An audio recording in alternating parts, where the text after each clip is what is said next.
Welcome to Evilive, the live media commentary show that answers the question, does simply owning folk art make you a cult member? Subscribe if you're new to the channel, because today we are reviewing Servant Season 4, Episode 4, Neighbors.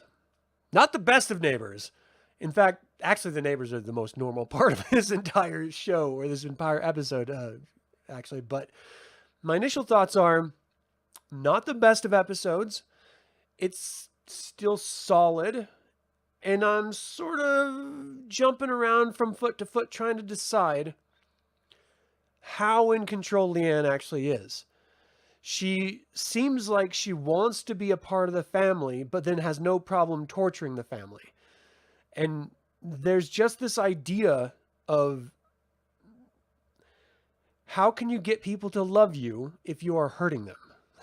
I can't get over, you know?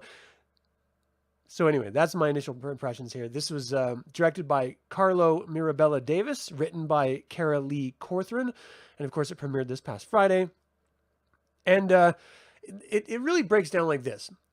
We wake up at the very beginning of the episode with Dorothy and Sean holding hands in Dorothy's bed, and she sort of gets startled, but then we see her sort of, you're breathing on me. He's like, oh, I'm sorry. She's like, no, don't stop. And so there's just sort of reconnecting as a couple, which is actually really nice to see as a viewing audience. We're so used to, for so many seasons, seeing them so connected, that because of what happened last season, to see them disconnected this entire season thus far has been a bit jarring and uncomfortable to watch. I do like that they had that discord so that you could then force Sean onto Dorothy's side away from Leanne, which then sets the catalyst in motion for the Church of Lesser Saints, or that cult, to come in and try to grab Leanne. So the whole setup is Dorothy wants to try the wheelchair. She's tried walking and doing exercises and it doesn't really work. She's tired of laying in bed. She gets in the wheelchair and Leanne is like, oh, you're not ready for that. She's going to hurt herself again. And Sean's like, look, we've got this. Just give us some space. Pushing Leanne to the side emotionally. Dorothy gets in the little chair that goes down the stairs, those sort of wall-mounted chairs, then gets in the wheelchair at the base of the stairs and sees a little note slipped under the front door. So she tries to rush to get to it before Leanne can see it, and she sort of falls out of the wheelchair doing so, and then just tucks it right under her leg as Leanne helps her up. And the note is from the Church of Lesser Saints, saying, all you need to do is give us our child back. Just facilitate us getting Leanne. That's all they want. And of course, now the Turners are 100% in the get rid of Leanne game. And so they're trying to think of a way, well, how can we provide an opportunity for the CLS to come in and grab Leanne from them, thereby liberating the family of her presence and sort of the evil overtones that come with that. And they sort of have this little moral quandary back and forth between Dorothy and Sean, where they're like, well, I don't really want to be involved in her kidnapping because that makes us, culpable in the whole situation. But if we just facilitate the atmosphere, then the CLS can come in and do their thing. That way we're not really in the middle of it. But how do we know who the CLS is? We have all these new neighbors. One of them must be part of that cult. And so Sean has this idea of, let's do a dinner party. And we'll invite everyone from the neighborhood. And just as a way of getting to know our neighbors, trying to be neighborly and friendly. Dorothy agrees. Sean goes around knocking on everyone's doors. Some of them are a little weirder than others, which, as a viewer, someone who's used to the setup of suspense and mystery shows, usually what they lead with being the most obvious is not the actual culprit. In this particular case, there's some neighbors who you would never suspect as being cult members. They're just normal, happy people. You have this lesbian couple who are just solid, great people. You have this older man and woman couple who have this open relationship, which is kind of weird and sexual. And then you have this younger couple who look like they're, hoarding food and stuff. And they claim that they have some sort of winery, but they didn't bring any wine. And it was just this really strange it seems like a lie. So it sets up the expectation of that's got to be the cult group. Like that young couple has to be them. The more, once everyone gets down to the dinner party, it's just a series of awkward situations where Dorothy and Sean are doing their best to try to figure out who the cult members are so they can try to position them, around Leanne to give them the opportunity to then take Leanne away. But every time they try to talk to any of the neighbors, it always comes off as just stupid, crazy, weird, freaky, you name it. And so none of them are really given the full vibe except for that young couple. But they have no interest in Leanne. Now, that could be all feigned or it could be genuine. We don't know. But that's the glory of mystery and suspense shows. So then there's a moment where we see that Sean has baked this cake, which is a replica of their home, all the way going out to the street with this sort of Oreo sort of, asphalt street texture. And there's this great overhead scene of them scooping that into a plate, and it leaves behind this hole in their street. And that's called going to be a callback from what's going to happen in the future when Leanne tries to get abducted and sort of causes this earthquake that causes a massive hole. So it's just nice that they laid that foundation because it's in all the trailers. It's not a spoiler at all. Like, we see the hole there. So we know that once we see them scoop that out of the cake, that was in the trailer. That's what leads to that. Makes perfect sense. Leanne's powers becoming stronger and manifesting themselves. So the whole time, Leanne has this sort of sourpuss on her face. She's trying to talk to Sean like, look, don't keep secrets from me. We're a family. I love you guys. Why can't you just have me a part of the family? And she's reaching out to Dorothy. Why can't you just be nice to me? I'm here for you guys. I love you all. And Dorothy's just like, look, listen to me and hear what I have to say. We have no relationship. I want you out. I don't like you. Just straight up to her face. And it just sets up this position of this sort of point of no return between Dorothy and Leanne. Leanne has always hoped that there was some way to get back into Dorothy's good graces. And now we know that that's not possible at all. The best chance that Leanne has is to maintain her relationship with Julian and, even at best, maybe have some sort of friendly relationship with Sean. But even that is really on the ropes. And after this episode, pretty devastated and never going to happen. So the dinner party goes really weird. And there's this great moment where Dorothy is talking to Sean. Does helping the CLS, the cult, capture Leanne, does that make us monsters? Or are we already monsters? And it's such a great line. And it's sort of it's set up as this thoughtful moment. But the truth behind it is infinitely more interesting because, yeah, you killed your son. It's not your fault. You didn't mean to do it. You were in the middle of depression and everything like it, but it did happen. So yes, you're a bit of a monster already. And then you start admitting, rather than facing the truth, even though you're getting all these flashbacks and all these cues telling you that that is not your son, you still refuse to admit it and accept it. So you're literally taking someone else's baby and claiming it as your own. So yeah, doubly, you're a monster. Sean is he's enabling all of this to happen. He's enabling her to stay in this perpetual state of ignorance. And he's a monster straight up for that. He brought in this woman. He knows it's not their kid, but he insists on doing it. He knows she's an evil influence, but he keeps her around until this point. So yeah, you're all monsters. There's no getting out of this clean. Like, everyone's hands are dirty. Everyone. So they approach they approach Julian, and Julian's like, no, she's a part of this family now. You've all tried to get rid of her before, and it's failed horribly every single time. I'm not part of this. She chose me. I'm Team Leanne. Basically, leave me out of it. So he's just watching the baby throughout the whole dinner party. During the dinner party, and right before it, Leanne goes out to those former cult members, which are the now homeless that are just sort of camping out in the park, sort of devoted to Leanne. She goes out to them with her sketchbook, and she teaches them this sort of magical ritual of manifesting will, right? So she's like, look, I draw these things, and I believe I deserve the outcome of these things, and so these things happen. Sort of teaching them ritualistic behaviors. and practices, which is really kind of interesting because it's a very witchy thing to do, you know? I never really saw Leanne as a witch. I've always seen her as an entity, maybe a physical form filled with something else, something supernatural. I never really saw her as a mortal wielding immortal power, and it gives you a completely different perspective on the character itself, which you have to be honest, after 3 seasons and now, almost a half of a fourth season, you're still making us guess about this character.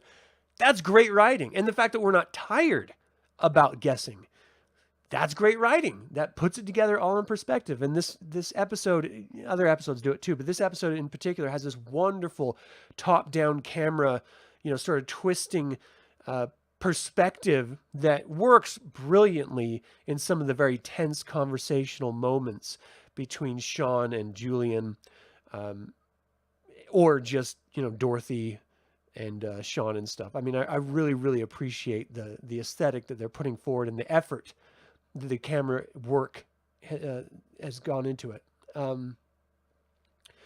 So the homeless during this dinner party, the former cult member homeless, are going into all of the neighbors' houses, breaking in and searching them to see if any of them are actually cult members. Now, this is presumably on behalf of Leanne, because they all sort of worship Leanne.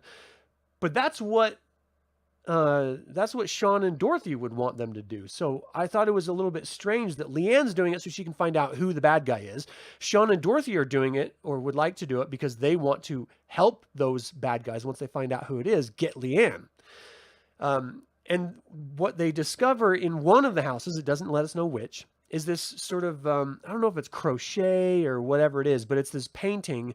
It's not even a painting. It's just a picture on the wall that's sort of, crocheted, crafty like, of these two people with like blood coming out of their eyes, and has this saying, and the cult member girl is like taking off, like has this shocked and horrified look on her face, which leads you to believe as a viewer that is clearly a mark of the CLS, the Church of Lesser Saints, the cult that they all broke away from, that wants Leanne. And so we know one of them is, we don't know which one of them is the former cult member. And then it cuts back to the dinner party. The power goes down. This was intentional by Sean. He cut the power off to try to provide an opportunity for the CLS to capture Leanne. And he comes in, gives everyone little lights so they can look around the house and stuff and still, enjoy the party. He tells them there's coffee in the kitchen, so be careful on their way. They all go out to the kitchen, which leaves Leanne standing in the doorway without a light, eavesdropping, and Sean and Dorothy sitting down talking about how the CLS hasn't captured her yet. What's taking them so long? We've done everything we can. How come they're not there? Sean's like, look, calm down. If this doesn't work tonight, we'll just find another way of doing it. We'll find another way of getting rid of her, so it's just you, me, and the baby. And Leanne's overhearing this whole thing. And then the CLS hit. And they come and they throw out of the front door a bag right over Leanne's head, and they try to start taking her. And then Leanne's emotions go unchecked. She's freaking out, rightfully so. Creates this massive earthquake that starts in their basement, dumps all over their wine racks, and all these wine bottles are busted on the floor, which breaks my personal heart. And then this crack in the pavement opens up into the main street, which creates that huge hole, which then calls back to the cake scooping incident, showing you exactly where that hole was going to be. But it just lets you know that Leanne is making this happen without a doubt. She is in absolute control. Chandelier comes down and almost crushes Sean as he's on the ground because the earthquake is sort of losing his footing, and he's looking up at this almost death that happened. And he looks over, and Leanne rips the bag off of her head. And she's just like, why can't you accept that we're a happy family and I love all of you? This is how it's going to be. And then she walks out to stand right at the edge of that huge hole that she made. The other former cult members and her homeless followers all come out, and they're like, Leanne, like sort of in awe of the power that she just demonstrated. And she's sitting here staring into this hole with this sort of twisted look on her face.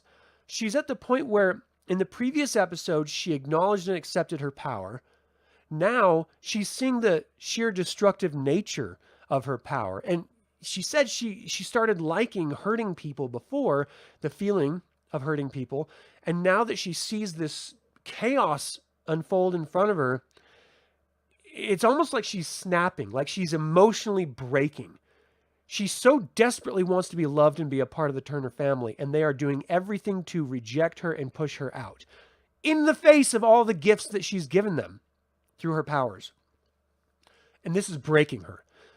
So I can't imagine anything except for next episode, which is actually out, and I did not realize it was out already. I can't imagine anything except for her in the next episode attacking them or torturing them in some way, making them pay, you know? There's got to be something like that. Because otherwise, it's just her accepting punishment after punishment after punishment. At first, it was from the CLS, the cult, and now it's from the Turners, and she just puts up with it until her emotions sort of run rampant and she sort of lashes out with her power. She has already taken ownership of that power. Now she needs to take ownership, responsibility for the situation she's in, and she has to make a choice. Am I going to try to continue convincing them that we're a happy family, or am I just going to lash out? And I can't wait to see what happens. So I think my favorite point of this episode was, this is weird because I do this every week and I haven't thought about it. I just finished watching it for the second time. There's this really awkward scene. I don't know if this is my favorite, but this is a good scene where that older couple that's like has an open marriage, this old man, he's sort of like looking at Leanne and sort of, wanting her. So Dorothy suspects that he is part of the CLS, and so she sends him into the kitchen and then goes and finds Leanne and says, hey, I want you to go check and make sure the gate in the back of the house is locked. So she has to go through the kitchen to get to the gate. Leanne goes out there. This old man follows her, and he sort of propositions her. He's like, oh, you have this really French Nouveau look. I'm a photographer. I have really competitive rates, and my wife and I have an open marriage. He's like, hey, I want to fuck you. You want to fuck? And Leanne is just like, no, get away from me. Stop. And Dorothy tells him, once she realizes that, oh, he's not part of the CLS, he's just a fucking creep. She's like, hey, is there a problem here? And he gets embarrassed. He's like, I thought I felt something, but obviously not. And he walks away. And that's when Leanne is like, thank you. And Dorothy's like, this wasn't for you. And she's like, why can't you just be nice to me? And they have that really great back and forth.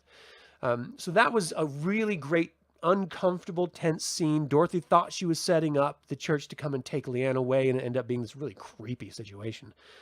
My least favorite was the uncomfortable nature of the party. There's something about this episode that, it didn't resonate with me like all of the other episodes this season thus far. And in general, every episode really sort of strikes home. And I don't know if it's because if Leanne has accepted her power, which we're led to believe she has, and she's accepted her autonomy, why is she still trying to get in the good graces of these people? And then in the face of them trying to ostracize her and get her kidnapped, like literally have her kidnapped back into the cult, why is she still on their side in any way?